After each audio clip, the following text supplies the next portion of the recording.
नमस्कार, स्वागत है आपका स्पॉटलाइट हरियाणा के एक और एपिसोड में। इस बार हमारे साथ हैं इनेलो नेता अभय सिंह चौटाला। अभय सिंह चौटाला इसलिए क्योंकि विधानसभा के सत्र के दौरान हमें उनकी आवाज़ काफ़ी मुखर लगी। कई मुद्दों पर उन्होंने आवाज़ उठाई, उन तमाम मुद्दों पर हम बात करेंगे। सबसे पहले उनका स्वागत, बहुत बहुत स्वागत है अभय चौटाला, बहुत धन्यवाद हमारे शो में।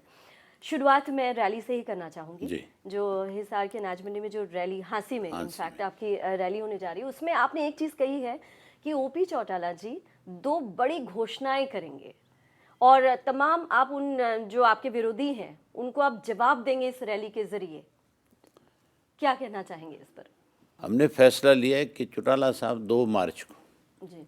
वापस अपने 21 दिन की फरलो ख़त्म करके जेल जा रहे थे। उनके डिस्ट्रिक्ट वाइज प्रोग्राम बनाए हमने और वो डिस्ट्रिक्ट वाइज जब कार्यकर्ताओं से मिले थे तो सबकी एक आवाज़ थी कि चौटाला साहब लोकसभा के चुनाव से पहले अच्छा। एक बड़ी रैली की जाए जिससे इंडियन नेशनल लोकदल पार्टी को जिन लोगों ने कमज़ोर करने की कोशिश करी या जिन लोगों ने कांग्रेस और बीजेपी के हाथों में खेल करके पार्टी के संगठन को तोड़ने का प्रयास किया, किन लोगों की आप बात कर रहे हैं? जी तोड़ने का प्रयास किया, जी ऐसे लोगों को सबक मिले जी। और फिर से प्रदेश में इस रैली के माध्यम से एक संदेश जाए कि लोकसभा के चुनाव के अंदर इंडियन नेशनल लोकदल पार्टी जो है 10 की 10 सीट के ऊपर अपनी विजय प्राप्त करेगी। जी। बड़ी घोषणाओं का जहाँ तक सवाल है जो आपने पूछा, आज देश का जो नौजवान है, खास करके हरियाणा प्रदेश का जो नौजवान है जो सीमाओं की रक्षा करता है, उसको 2 चिंताएं हर वक्त रहती है। एक चिंता करता है वो देश की सीमाओं पे खड़ा होकर के और पहरेदारी करता है कि कोई दुश्मन देश का, कोई दूसरे मुल्क का, कोई आतंकवादी, कोई सरफरा, कोई उसके फौज का सिपाही हमारे यहाँ पे हमला ना बोल सके, हमारे यहाँ पे आकर के हमें ललकार ना सके। उसके लिए वो ना ठंड की परवाह करता है, ना धूप की परवाह करता है, ना अंधेरी की परवाह करता है, ना बारिश की परवाह करता है। अपने आप को वहाँ खड़ा करके देश की रक्षा करता है। उसकी बड़ी चिंता देश की रक्षा है। और दूसरी उसकी चिंता है उसका अपना घर। फौज के अंदर वो व्यक्ति जाकर के सिपाही भर्ती होता है जिसके घर में जज्बा तो होता ही है लेकिन मजबूरी भी है, क्योंकि कई दफ़ा घर में अकेला बेटा होता है, कमाई के कोई साधन नहीं होते। फिर वो देखता है कि तुझे जहाँ भी कहीं नौकरी मिलती है, नौकरी की तलाश में इधर उधर भागता है और जहाँ कहीं उसको नौकरी मिलती है फिर वो तुरंत उस नौकरी को ज्वाइन करता है ताकि मैं अपने परिवार का पालन पोषण कर सकूँ। जहाँ सीमाओं की पहरेदारी करके देश की रक्षा करता है, देश की खातिर अपने आप को कुर्बान करता है, चिंता करता है, वहीं घर की भी उसको उससे ज़्यादा बड़ी चिंता है। एक उदाहरण देता हूँ मैं आपको। पानीपत का जो नौजवान शहीद हुआ अभी, जो परसों चौथे 4 दिन पहले शहीद हुआ है, वो 2 भाई थे। जो बड़ा भाई था वो रोडवेज में कर्मचारी था और सर्विस के दौरान उसकी डेथ हो गई। सरकार की तरफ से उसको कोई दोबारा उसके किसी परिवार के सदस्य को कोई जॉब नहीं दी गई। 1 महीना पहले उसकी डेथ हुई। उसके 3 लड़की और 1 लड़का है। जो दूसरा भाई जो था, जो बीएसएफ में था, जो शहीद हुआ, वो 2 साल पहले उसकी शादी हुई, 10 महीने का उसका बच्चा है और उसने भी शहादत दे दी। 1 इंच ज़मीन नहीं है उसके घर में। और जो शहीद हुआ, शहादत दी, उसको अब तक सरकार की तरफ से कोई अनाउंसमेंट नहीं की गई भी इसके परिवार को आगे कैसे बढ़ाया जा सके, कैसे इसका परिवार अपने पैरों पे खड़ा हो सके। उसके लिए जो एक शहीद के, उसको सम्मान तो शहीद का दे दिया, सलामी दी गई। वहाँ पे उसके लिए मिनिस्टर जा कर के आए, वहाँ घोषणाएं करके आए, वहाँ जा कर के भाषण दे कर के आए, लेकिन एक फूटी कोड़ी भी अभी तक नहीं दी। उसको नहीं दी गई। तो फिर मान करके चलो कि ऐसे शहीदों के लिए कोई अगर राजनीतिक दल आगे नहीं बढ़ेगा तो फिर लोगों का भरोसा उठ जाएगा। चौटाला साहब ने पहले भी, जब हमारी गवर्नमेंट थी उससे पहले शहीद के परिवार को 50,000 रुपया, लाख रुपया दिया जाता था। वो जब चीफ मिनिस्टर बने उन्होंने उनको पेट्रोल पंप दिए, कोटा निर्धारित किया स्टेट का कि उनको पेट्रोल पंप दिया जाए, उनको गैस की एजेंसी दी जाए। उसके अलावा उस राशि को बढ़ा करके 10 लाख रुपया किया ताकि उसके परिवार में आगे उनके बच्चों की पढ़ाई में उसकी विधवा को किसी किस्म की दिक्कत ना आए। इवन उनकी जो विधवाएं थी उनको जॉब दी, HCS तक बनाया। और उसके साथ साथ आज वो पैसा बढ़ करके 50 लाख तक पहुंच गया, 1 करोड़ तक भी दे रही है कुछ सरकारें। लेकिन आज फिर हरियाणा में इस चीज़ को लेकर के, देश में, हरियाणा नहीं, पैरामिलिट्री फोर्सेस जो है, जैसे फौज अपने देश की रक्षा करती है वैसे ही पैरामिलिट्री फोर्सेस जो है अपने देश की रक्षा करती है। आज भी पैरामिलिट्री फोर्सेस के जवान को शहीद का दर्जा नहीं मिलता, ये एक अपमान है। इसके लिए 100% देश के प्रधानमंत्री को तुरंत कैबिनेट की मीटिंग करनी चाहिए और उनको भी शहीद के दर्जा देना चाहिए ताकि कोई भी व्यक्ति पुलिस में भर्ती होता वहाँ मिलिट्री फोर्सेस में और चाहे पैरामिलिट्री फोर्सेस में हिचक ना महसूस करे। हमने इसके लिए एक तय किया है कि चौटाला साहब 1 तारीख को उन नौजवान जो फौज में जाते हैं, जो अपनी शहादत देते हैं, उनके लिए ऐलान करे, ना केवल उस नौजवान के लिए ऐलान करे बल्कि हर उस फौजी के लिए जो फौजी हमारे हरियाणा प्रदेश का देश की सीमाओं पे खड़ा है, जब वो रिटायर होकर के आए तो उसको इधर उधर भागने की बजाय सरकार ऐसी सुविधा प्रदान करे जिससे वो अपनी ज़िंदगी आगे अच्छी तरह से गुजार सके। कम से कम उसको परिवार की चिंता। हमने ऐसा पार्टी में बैठ करके सब साथियों ने एक निर्णय किया और चौटाला साहब से बात करी और उनसे कहा कि आप अगर ये घोषणा करोगे तो पूरे देश के जो पहरेदार हैं, जो देश की सीमाओं पे खड़े होकर के देश की रक्षा करते हैं, 100% उन लोगों का मनोबल और ज़्यादा बढ़ जाएगा। किसान की हालत आज उस नौजवान से भी ज़्यादा बुरी है। कहने को तो ये कहा जाता है कि किसान को हमने किसान पेंशन देने जा रहे हैं, किसान के लिए 6,000 रुपया 2.5 एकड़ वाला किसान जो हेक्टर के हिसाब से उसको दे रहे हैं। जब ओलावृष्टि होती है, जब सूखा पड़ता है, जब किसान की खेत में बेमौसम की बारिश की वजह से फसल खराब होती है उसकी, तब किसी को किसान याद नहीं आता। चुनाव जब होता है तो किसान सबको याद आता है। हमारी पार्टी ने हमेशा कैसे किसान का उत्थान किया जाए, क्योंकि हमारा देश तो कृषि प्रधान देश है। इस कृषि प्रधान देश के अंदर अगर किसान की अनदेखी होगी तो फिर 100% मान के चलो देश का बेड़ा गर्क हो जाएगा। ये जरूरी है कि इंडस्ट्री आए। इंडस्ट्री भी देश की तरक्की का बड़ा रास्ता है। बहुत सारे ऐसे मुल्क हैं जो खेती पे निर्भर करते हैं, बहुत सारे ऐसे मुल्क हैं जो टूरिज्म पे डिपेंड करते हैं, कुछ ऐसे छोटे छोटे मुल्क भी हैं जिनमें केवल इंडस्ट्री जो है उसकी वजह से वो देश आज तरक्की के रास्ते पे चले हुए। लेकिन हिंदुस्तान का सिनेरियो और तरह का है। यहाँ टूरिज्म भी है, यहाँ एग्रीकल्चर भी है, यहाँ आपकी इंडस्ट्री भी है, यहाँ सब चीज़ें मिक्स है। लेकिन उस मिक्स के अंदर जिस देश को कृषि प्रधान कहा जाता है वहाँ के किसान को ज़्यादा सुविधा सरकार की तरफ से देनी चाहिए। तो रुक रहे एक छोटे से ब्रेक के लिए। ब्रेक के बाद इनेलो नेता अभय चौटाला के साथ बातचीत यूं ही जारी है। बड़ा रोचक ये डिस्कशन जो है वो चल रहा है। बने रहिए हमारे साथ। ब्रेक के बाद स्वागत है आपका स्पॉटलाइट हरियाणा में और हमारे साथ है इनेलो नेता अभय सिंह चौटाला। आपने विधानसभा में भी इन्हीं मुद्दों पर आपने विधानसभा में भी प्रमुख तौर पर विरोध जताया। अब मैं पहले वित्त मंत्री के जो पॉइंट्स हैं उनको पहले बता देती हूँ, उसके बाद जो आपकी उस पर प्रतिक्रिया है उस पर आती हूँ। उन्होंने एक तो कल के बजट में जो चीज़ें सामने आई हैं विधानसभा में, जनरल बजट में, कि कोई नया कर नहीं लगाया गया है। दूसरा ये है कि युवाओं और किसानों के लिए, चूंकि आप किसानों की बात करें, राहत का ऐलान है। और सबसे बड़ी बात जो कल वित्त मंत्री ने उसके बाद प्रेस कॉन्फ्रेंस की, उन्होंने कहा कि प्रजा सुखी तो राजा सुखी।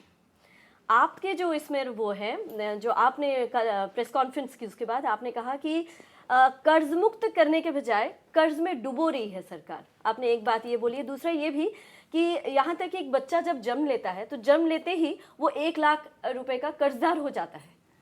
ये बातें, एक तरफ वित्त मंत्री के पॉइंट्स, एक तरफ आपका जो काउंटर पॉइंट है, इस पर थोड़ा सा अभी आप विधानसभा में आओगे। जी जी जी।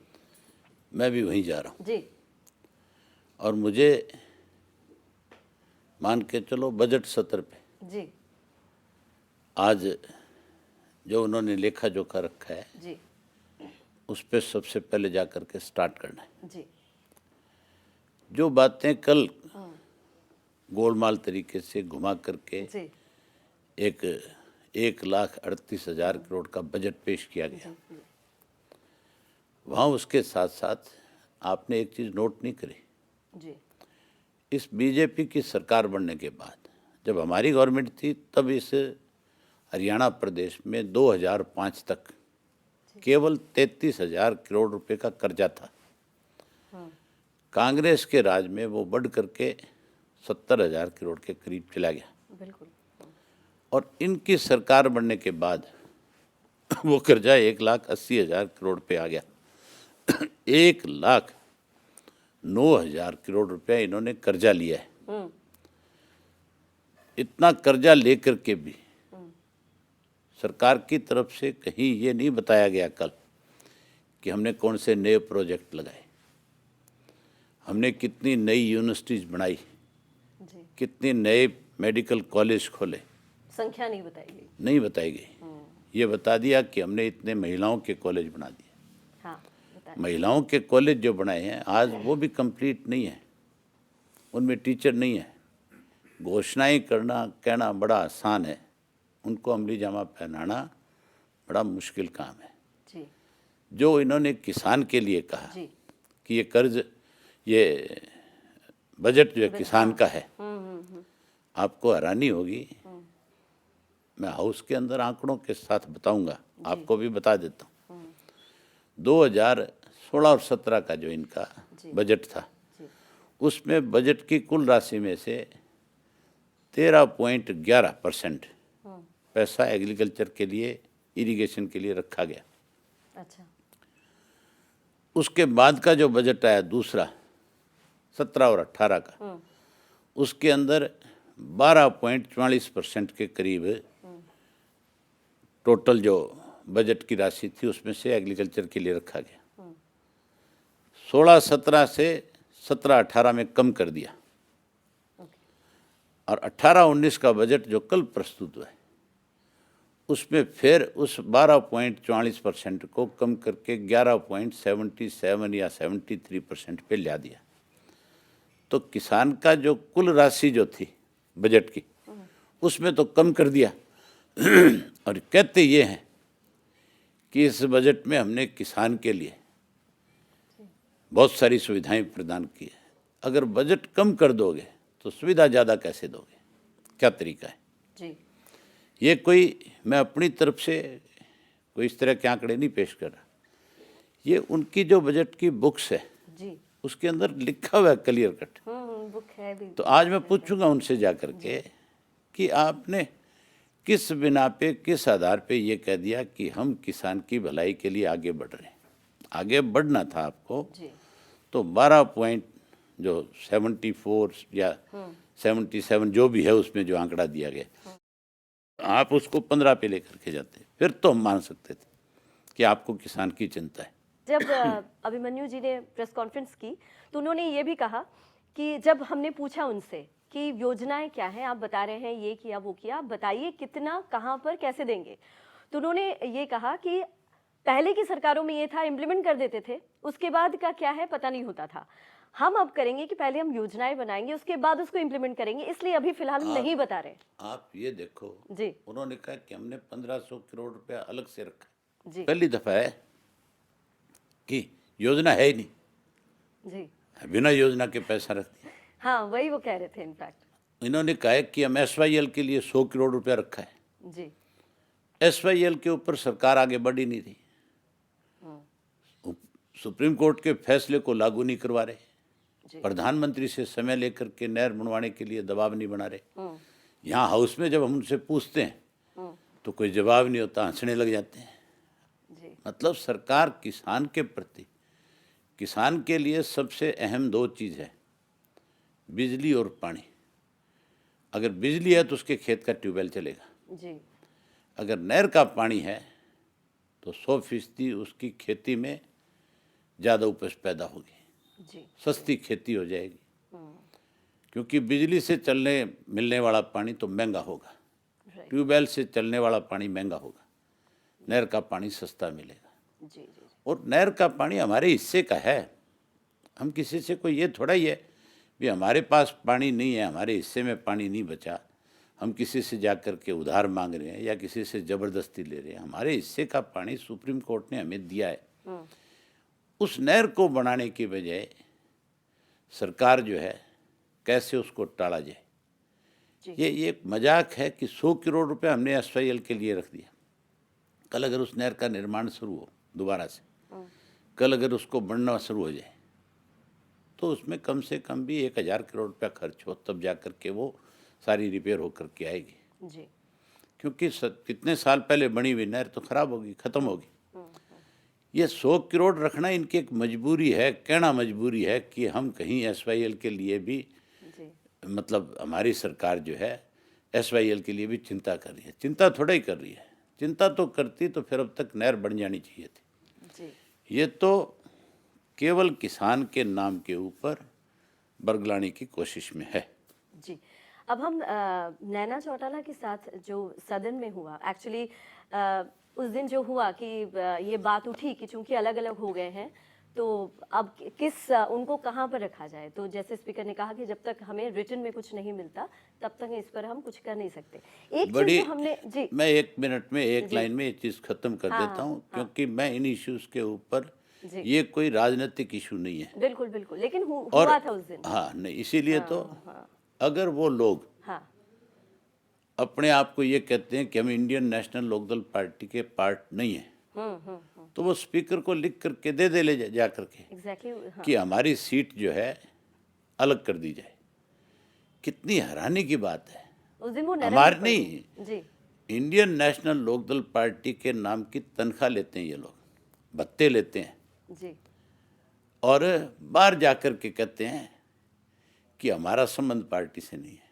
तुम स्पीकर को लिख करके दे दो। स्पीकर ने खुद कहा था कि अगर आपको समय वही। बढ़वाना है तो आप तो आप वही लिख रहे। करके हाँ, दो कि हमारी पार्टी जो है अलग होगी।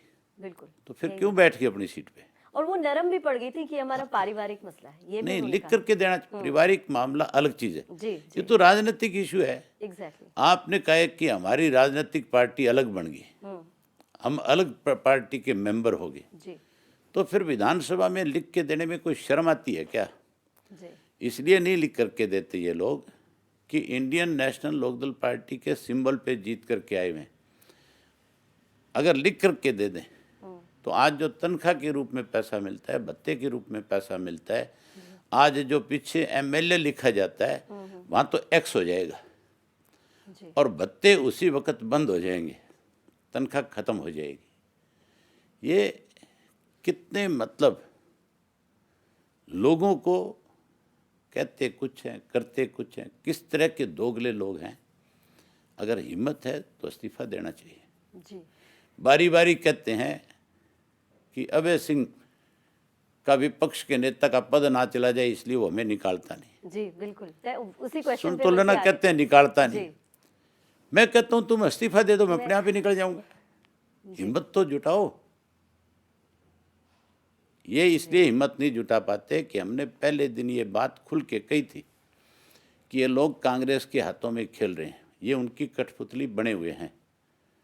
इसलिए हिम्मत जुटाना इनके लिए मुश्किल पड़ रहा है, क्योंकि जैसे ही ये लोग ये स्टेप उठाएंगे जी उसी दिन लोगों को इनके असली चेहरे का पता लग जाएगा कि ये 100% दूसरी पार्टी के लोगों के हाथों में खेल करके इंडियन नेशनल लोकदल पार्टी को कमजोर करने का काम कर रहे हैं। जी, जो नई बनी पार्टी है उनका ये भी कहना अब है, छोड़ो उनके लिए, कुछ एक मेरे लिए नहीं, मैं कोई ब्लेम और नहीं नहीं, मैं कोई ब्लेम की और उसकी बात ही नहीं करता, ना मैं कोई नई पार्टी की चर्चा करता। जी जी, नई पार्टी वो करते होंगे, मुझे नहीं फर्क पड़ता इन चीज़ों से। मैं उसी बात पे आपसे जवाब नहीं, मैं कोई जवाब देना ही नहीं चाहता उनके लिए। अच्छा चलिए, ठीक है। ऐसे लोगों के लिए जवाब दे करके भी मैं अपना समय खराब करना सोचता हूँ। जी जी जी, बसपा के साथ जो गठबंधन टूटा है उस पर मेरा सवाल टिपिकल सा नहीं, मेरा सवाल सिर्फ ये है कि नुकसान किसका हुआ इस पे, क्योंकि विधानसभा चुनाव आने वाले हैं। नेचुरली आप नहीं चाहते थे, आपने बार बार बोला मुझे तो पता ही नहीं है कि क्यों अचानक से ये गठबंधन टूट गया। नफा नुकसान तो मतदाता जब वोट डालेगा तब पता चलेगा। जी जी, आप ये मान के चलो, हमारे गठबंधन में थी बसपा, लेकिन बसपा का जो 13,000 वोट था जींद में, जी, वो कहाँ गया? तो आप मान के चलो कि वो अपना वोट नहीं संभाल पाए थे। और हमारे पे आरोप तो नहीं लगाया उन्होंने कोई, लेकिन ये कहा कि भी आप आपस में इकट्ठे हो जाओ तो हम आपके साथ रहेंगे। राजनीति के अंदर गठबंधन जब होते हैं तब ये शर्तें नहीं होती जी, कि कौन सा नेता तुम्हारे साथ रहेगा नहीं रहेगा, तब हम गठबंधन रखेंगे नहीं पूरी तरह रखेंगे। से राजनीतिक होती है। सीटों के बंटवारे होते हैं आपस में, बिल्कुल, और गठबंधन का धर्म निभाने के लिए जी कुछ चीज़ें तय की जाती है। जी, हमारा गठबंधन लोकसभा का था, हमारा गठबंधन आगे आने वाली विधानसभा के चुनाव का था। जी जी, हमारा गठबंधन ना तो बाई इलेक्शन का था और ना ही हमारा और उनका गठबंधन जो है मेयर के चुनाव का था, क्योंकि हम पार्टनर्स थे एक दूसरे के, इसलिए हमने एक दूसरे की मदद करी। राइट सर, इतनी सारी पार्टियां प्रदेश में हैं, बहुत सारी, मतलब अब देख रहे हैं आप कितनी सारी पार्टियां नई भी बन रही हैं, तो क्या लोगों के लिए कंफ्यूजन क्रिएट नहीं कर रहा है? सपोज अगर हम आपकी ही पार्टी लें तो लोग अगर किसी पार्टी के साथ आगे जाएंगे तो वो किस पॉइंट पर जाएंगे, क्योंकि वो खुद ही मुझे लग रहा है कि कंफ्यूजन की स्थिति प्रदेश में अब पैदा हो रही है। कोई कंफ्यूजन नहीं होता जी, मतदाता बहुत शाना है। अच्छा, राजनीतिक दल बनाना हमारे मुल्क के अंदर प्रजातंत्र के तहत कोई भी आदमी अपनी पार्टी बना सकता है। आप भी अपनी पार्टी की रजिस्ट्रेशन करा सकती है, जी आप भी कल जा कर के अपने कैंडिडेट खड़े कर सकते हो, जी, लेकिन मतदाता फैसला करेगा कि किसको सत्ता की तरफ बढ़ाना है। जी, आगे आपकी रणनीति क्या रहेगी सर? विधानसभा चुनाव जैसे आने वाले हैं, जैसे ये भी हो भी रहा है कि आप कह रहे हैं कि एक साथ भी हो जाए तो मुझे कोई दिक्कत नहीं है, लेकिन सरकार की तरफ से कुछ क्लियर अभी तक बोला नहीं गया है। आपको निमंत्रण है 1 तारीख का हाँसी में, आप जरूर आएँ, और हम 1 तारीख को अपने लोकसभा की भी विधानसभा की सारी बातें लोगों के साथ करेंगे। जी जी जी आप आएँ, आपका स्वागत है। जी, अभय चौटाला जी, हमारे साथ जुड़ने के लिए आपका बहुत बहुत शुक्रिया। Thank you very much. तो ये थे इनेलो नेता अभय सिंह चौटाला जी, जिन्होंने तमाम मुद्दों पर, कुछ एक जो कंट्रोवर्शियल मुद्दे थे उस पर भी खुलकर हमारे साथ बातें की। अगले हफ्ते एक और शख्सियत के साथ या एक और मुद्दे के साथ आपके सामने हाजिर होंगे, तब तक के लिए इजाजत दीजिए, नमस्कार।